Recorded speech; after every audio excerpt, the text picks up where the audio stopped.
Now we'll be talking on complex numbers. Okay, so then the complex numbers are usually characterized with two components. We have the real part and we have the imaginary part. Now, the first thing we have to consider is that the imaginary part is characterized with symbol I. Now, what is I? I is equal to the square root of minus 1.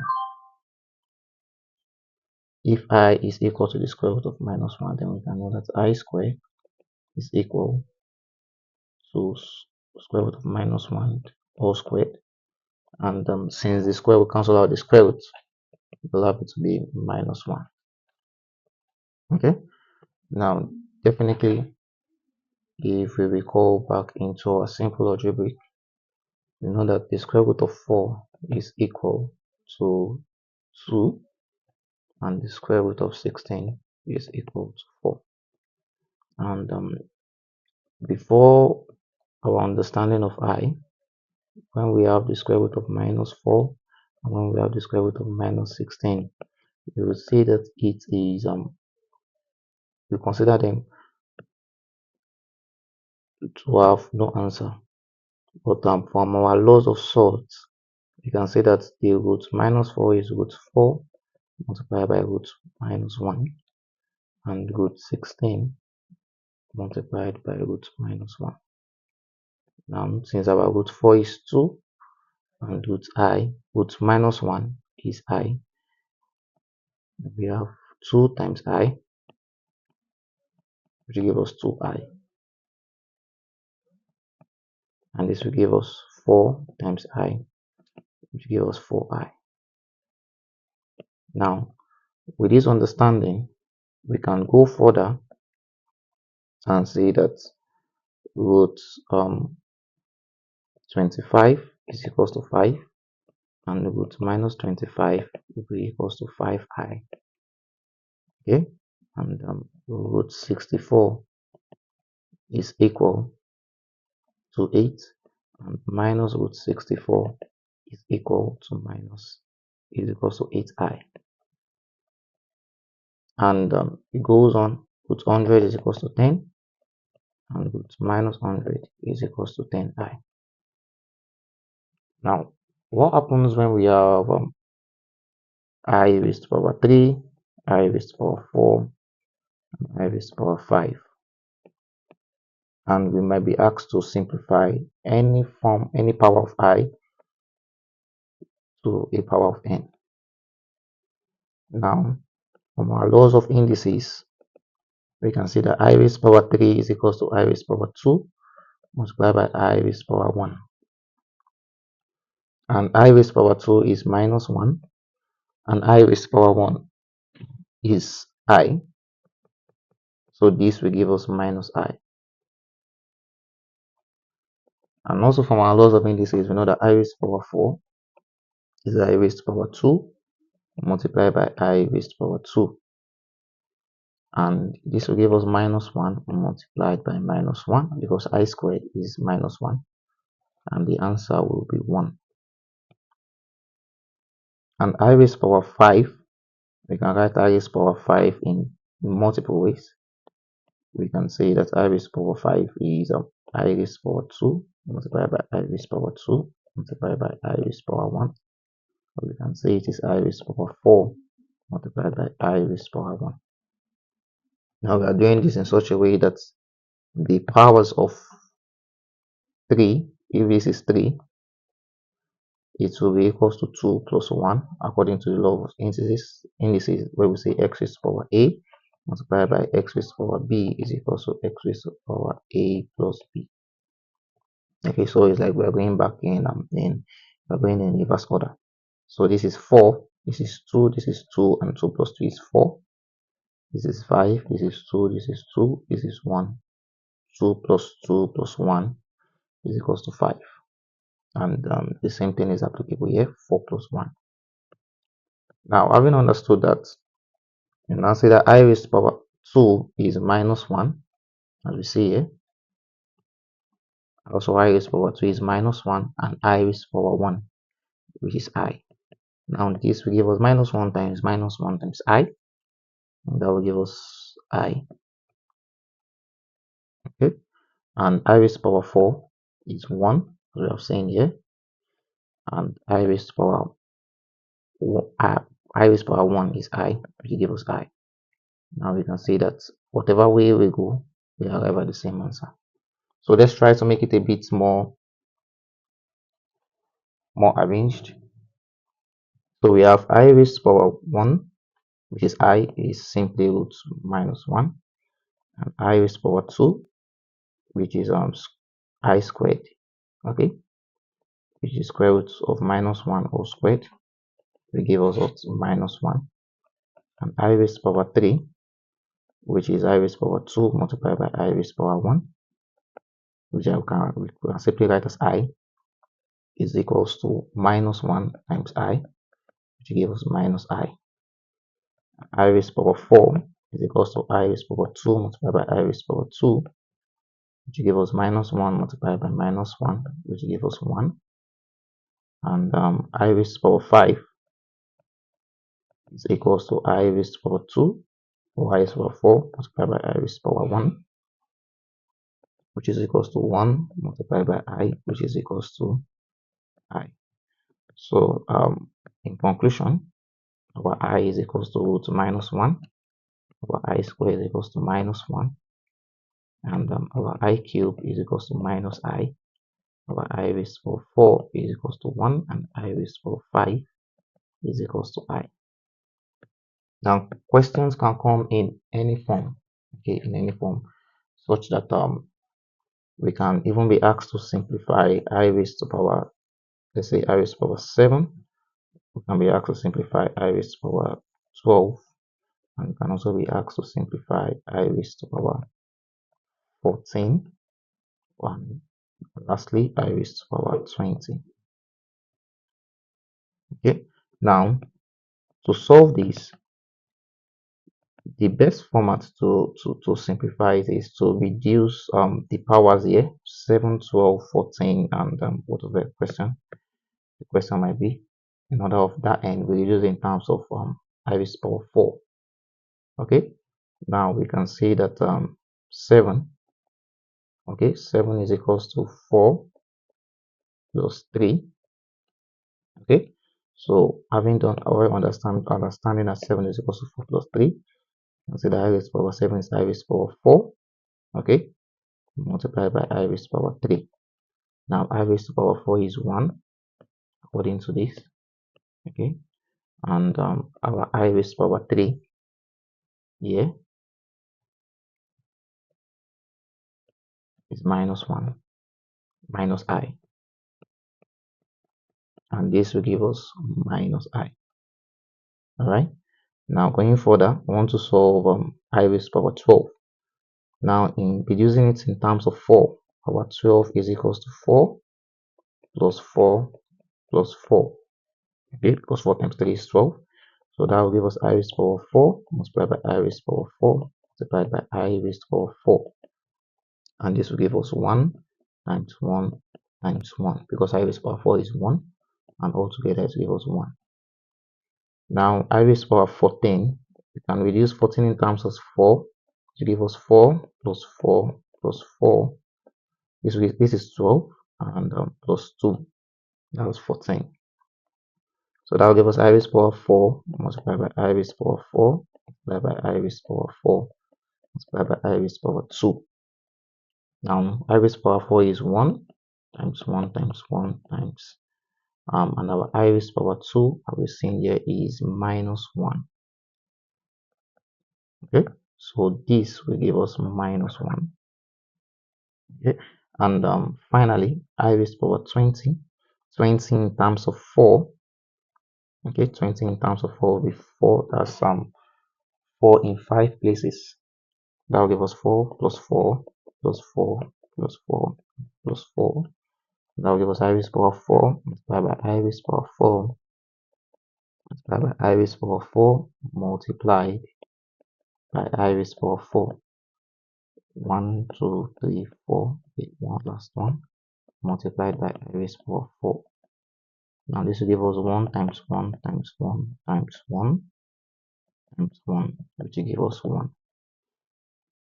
Now we can also have simplification of I, of let's say I raised to the power 42. Now if we take a look at 42, to simplify 42, now we can write it in terms of 4, okay, or as well we can also say that 42, okay, is equals to 20 plus 20 plus 1 plus 2, okay. So and since we have simplified I raised to the power 20 before, we have it to be 1, so we can say this is I raised to the power 20 multiplied by I raised to the power 20 multiplied by I raised to the power 2, and this will give us I raised to the power 20 is 1 as simplified, 1 times 1, and I raised to the power 2 as we have here is minus 1. So the answer will be minus 1. Okay. Now, since we know, having understood that complex number, okay, is the combination of real number, okay, and imaginary number. And imaginary number are characterized by I. So let's say we have a real part of A and the imaginary part of B. Now, since the imaginary part is characterized by I, or some might use J, as the case may be, so we can write it to be A plus BI. And we can have a complex number of Z, symbols of Z. Okay, so in short, complex number can be simply described as Z is equals to A plus BI, where A is the real part.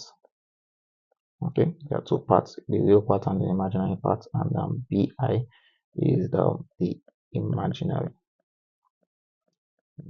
part. Now, how then do we simplify complex number? Okay, it can be in the form of Cartesian. There are three forms of complex number. We have the Cartesian form, we have the polar form, and also we have the exponential form. Okay, now since this is the Cartesian form, and we'll be starting deep with the Cartesian form.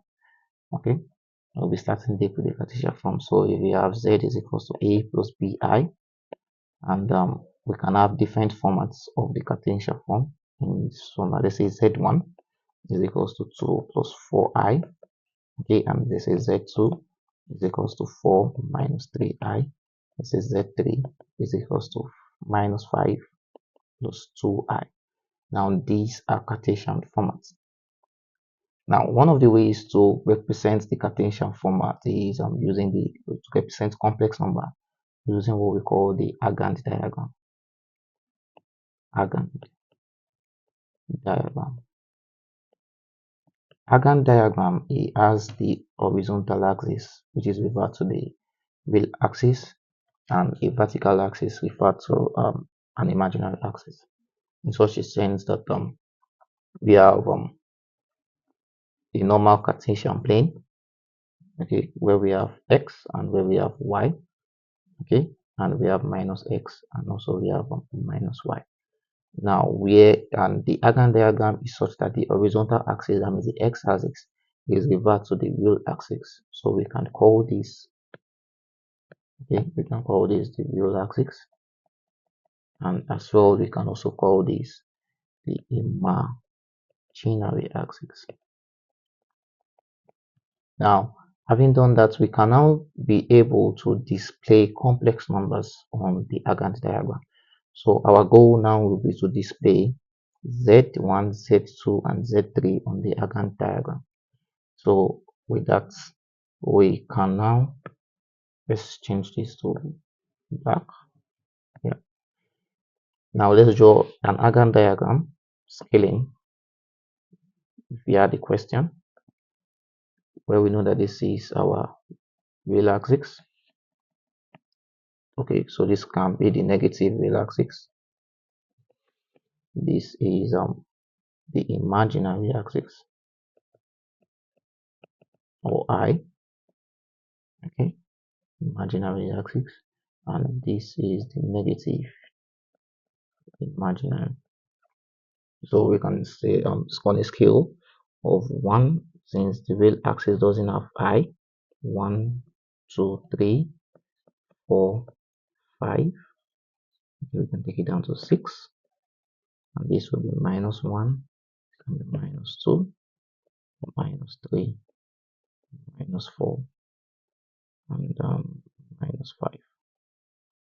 Now, the imaginary axis, as we have understood, is characterized with I. So we can call this I. The next one will be 2I. The next will be 3I. The next will be 4I. Okay, and the negative imaginary axis can be -I, -2I, -3I, -4I, and it's -5I. Now it's just like drawing a normal X and Y graph. So let's take the first question. The first question is Z1 to be 2 plus 4I. Let's use ink blue ink for that. Now 2 plus 4I. Now that means it has 2 on the real axis and 4I on the imaginary axis. Okay, so if you look at the real axis here, where is 2? This is 2 here. And where is 4I? This is 2. And where is 4I? This is 4I. So we can connect the dots. Then we should be able to draw a line, like a vector, and we'll call this Z1. Okay, so we have been able to represent Z1 as 2 plus 4I on the Argand diagram. Moving on, we want to represent the next one, 4 minus 3I. The real number is 4 and the imaginary part is minus 3I. Okay, so the real part is 4, which is here, and the imaginary, which is -3, is here. So all to do is to connect them, and then we can draw,